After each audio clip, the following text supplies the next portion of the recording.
கமல்ஹாசன் வந்து எம்பியா தேர்வு பண்ணியிருக்காரு, தேர்வு பண்ணியிருக்காங்க. ரஜினிகாந்த் எம்பியா அதற்கான வாய்ப்பு இருக்கு. அதுக்கான ரஜினிகாந்த் இவருக்கு என்ன இருக்குங்க நல்லாவே இல்லை. விஜயோடைய அரசியல் எப்படி பார்க்குறீங்க? விஜயோட அரசியல் எப்படி பார்க்குறீங்க? தமிழக வெற்றி கழகத்தை வந்து அரசியல் எப்படி ரொம்ப பண்ணும், ரொம்ப கஷ்டம். வருது அண்ணாமலை வருவார். அண்ணாமலை அண்ணாமலை வருவார். என்னவா வருவார் சார்? அண்ணாமலை ஆல்ரெடி பிஜேபி இருக்காருல்ல, அவங்க ஆட்சி இருக்குல்ல. அண்ணாமலை தலைமையில் பாஜக ஆட்சி அமையும். கண்டிப்பாக கமல்ஹாசன் வந்து எம்பியா தேர்வு பண்ணியிருக்காரு, தேர்வு பண்ணியிருக்காங்க. ரஜினிகாந்த் தேர்வு எம்பியா அதற்கான வாய்ப்பு இருக்கு. அதுக்கான ரஜினிகாந்த் இவருக்கு என்ன இருக்குங்க நல்லாவே இல்லை. எம்பி கவர்னர் வந்தார், கவர்னர் வாய்ப்பே வந்தது.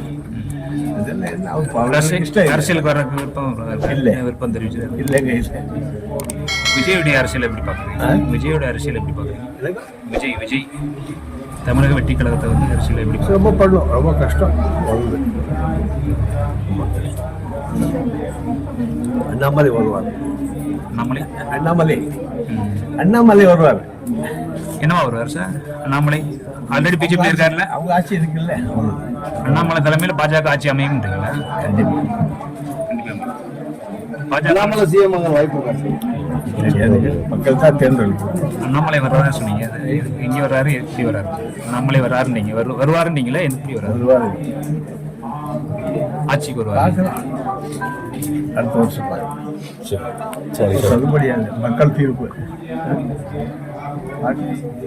அண்ணாமலைக்கு தமிழ்நாட்டு நல்ல வரவேற்பு சார் இருக்குங்க. எந்த அடிப்படையில் சொல்றீங்க அவருக்கு நல்ல வரவேற்பு? புத்திசாலிங்க ஆசை கிடையாது. வேலை பண்ணுற அந்த வேலை பண்ணுறப்போ நேர்மையாக வேலை பண்ணார்.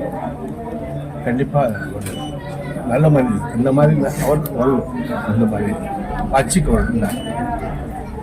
நல்லா நாடு நல்லா இருக்கும். நாடு நல்லா இருக்கும்.